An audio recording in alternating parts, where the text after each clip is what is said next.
ಶಿವಮೊಗ್ಗದ ನೆಹರು ಮೈದಾನದಲ್ಲಿ ಜುಲೈ 20ರಂದು ಯೋಗಾಸನ ಸ್ಪರ್ಧೆ ಕ್ರೀಡಾಕೂಟ ಆಯೋಜನೆ ಮಾಡಲಾಗಿದೆ. ಈ ಕ್ರೀಡಾಕೂಟ ರಾಜ್ಯ ಮಟ್ಟಕ್ಕೆ ಕ್ರೀಡಾಪಟುಗಳನ್ನು ಆಯ್ಕೆ ಮಾಡುವ ವಿಧಾನವಾಗಿದ್ದು, ಸುಮಾರು 6 ವಯೋಮಿತಿಯಲ್ಲಿ ಈ ಸ್ಪರ್ಧೆಯನ್ನ ಆಯೋಜನೆ ಮಾಡಲಾಗಿದೆ.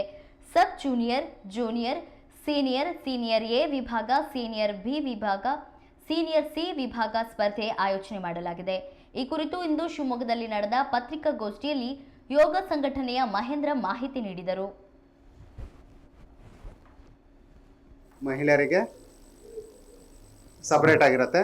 ಸಬ್ ಜೂನಿಯರ್ ವಿಭಾಗ 10 ರಿಂದ 14 ವರ್ಷ, ಜೂನಿಯರ್ ವಿಭಾಗ 14 ರಿಂದ 18 ವರ್ಷ, ಸೀನಿಯರ್ ವಿಭಾಗ 18 ರಿಂದ 28 ವರ್ಷ, ಸೀನಿಯರ್ ಎ ವಿಭಾಗ 28 ರಿಂದ 35 ವರ್ಷ, ಸೀನಿಯರ್ ಬಿ ವಿಭಾಗ 35 ರಿಂದ 45, ಹಾಗೆ ಸೀನಿಯರ್ ಸಿ ವಿಭಾಗ 45 ರಿಂದ 55 ವರ್ಷದ ಒಳಗೆ ಇರುತ್ತೆ ಇದು.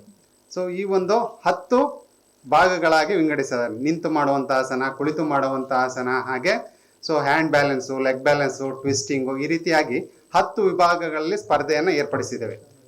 ಓಕೆ, ಈ 10 ವಿಭಾಗಗಳ ಸ್ಪರ್ಧೆಗಳಲ್ಲಿ ಆ ಒಂದು ಪುರುಷ ಮತ್ತು ಮಹಿಳೆಯರು ಸಪರೇಟ್ ಆಗಿ ಭಾಗವಹಿಸಬಹುದು. ಜಿಲ್ಲಾ ಮಟ್ಟದ ಯೋಗಾಸನ ಸ್ಪರ್ಧೆಯನ್ನು ಮುಗಿಸ್ಬೇಕಾಗಿದೆ. ಅದ ಸಂದರ್ಭದಲ್ಲಿ ಈಗ ನಾವು 20/7/2025 ನೆಹರು ಕ್ರೀಡಾಂಗಣದಲ್ಲಿ ನಾವು ಸ್ಪರ್ಧೆಯನ್ನು ಹಮ್ಮಿಕೊಂಡಿದ್ದೀವಿ. ಹಾಗಾಗಿ ಇದು ನಿಮಗೆ ಗೊತ್ತೇ ಇದೆ, 10 ರಿಂದ 14 ವರ್ಷಗಳದ್ದು ಒಂದು ವಿಭಾಗ ಇರುತ್ತೆ.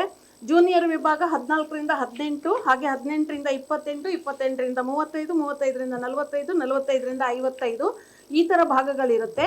ಹಾಗೆ ಟ್ರೆಡಿಷನಲ್ ಯೋಗಾಸನ ಅಂತ ಹೇಳಿ ಒಂದು ಎಲ್ಲ ವಯೋಮಾನದವರಿಗೂ ಇರುತ್ತೆ. ಹಾಗೆ ಬ್ಯಾಕ್ ಬೆಂಡಿಂಗ್ ಇಂಡಿವಿಜುವಲ್ ಕೂಡ ಇರುತ್ತೆ. ಒಬ್ಬರು ಮಾತ್ರ ಸ್ಪರ್ಧೆಯನ್ನು ಮಾಡಲಿಕ್ಕಿರುತ್ತೆ. ಹಾಗೆ ಲೆಗ್ ಬ್ಯಾಲೆನ್ಸ್